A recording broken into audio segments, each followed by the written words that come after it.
Over here, in the United Kingdom, as I've mentioned many times, we're going through a very difficult time with our brand new government, and that's not decrying this government. Most governments are the same. But this one's been exceptional, given the fact that they've only been in power a matter of months. And, our leader, the current British Prime Minister, the Right Honourable Sir Keir Starmer, is now rating so badly. I don't know if anybody's ever rated this badly in, say, the last 100 years when records first started with polls and stuff like this. But of course, when you think about it, as I mentioned recently, it's the people around them that once again put their foot in mouth, as we say, and seemingly can't do right for doing wrong. And now we've got this. Let me explain. Morning, good to see you. Thank you so much on a beautiful greenery area here in the very heart of London's Hyde Park. It's just been raining. It smells so fresh, doesn't it, when that happens? Do you like that? Yes, it's nice, isn't it? There's a few signs of life. Well, not with me, obviously, but with with some plants and stuff there. That's what it's going to look like in the spring. That's what I yes, I look to that.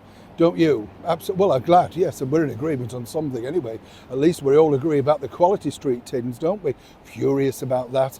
The glitzy wrapper's gone, the tins get smaller. Why bother buying them? And do you find this? Which is the one that you don't like the most? Why is it always the toffee ones left? Have you noticed that? What's your favourite? Mine's coffee cream, yes. Well, I love those. And strawberry, well, and the orange. Well, most of them, apart from the toffee, I think, as you can imagine, is a little bit like our story today. This headline literally is farcical in itself, because here we have, of course, the current Chancellor of the Exchequer, the very first female Chancellor of the Exchequer, Rachel Reeves.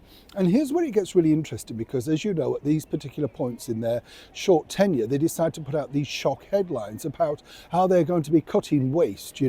Every government's always cutting waste, but in this particular period, you could say there's a lot of deadwood they could instantly cut. Now, apparently, Rachel says she's going to cut waste which won't impact the British taxpayer. Now, as I said, she's known as Rachel from accounts because of her rather shady and very patchy CV, and many people suggest she shouldn't actually be in the job. That's still to be proven. But moving forward, here's where it gets interesting, because when they talk about saving money, more predominantly what's not going to cost you, etc., well, then you look at things like this. The Vanity Project that was, of course, the Deputy British Prime Minister Angela Rayner having a £68,000 a year personal photographer following around, snapping at every, moment that, we want to be shared with on her social media. Rachel herself couldn't bear to look at some of the portraits that were in her office. Maybe she should have thought a little bit more, because she might not be in that office much longer. So at great expense, they were replaced, right?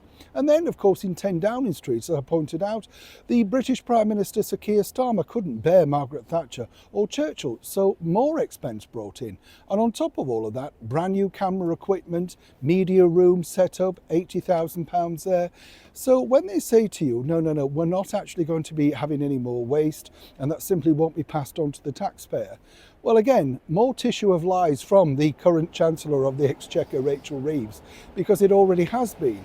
And that's not even, mentioning, of course, her love of travelling by private plane and indeed first class.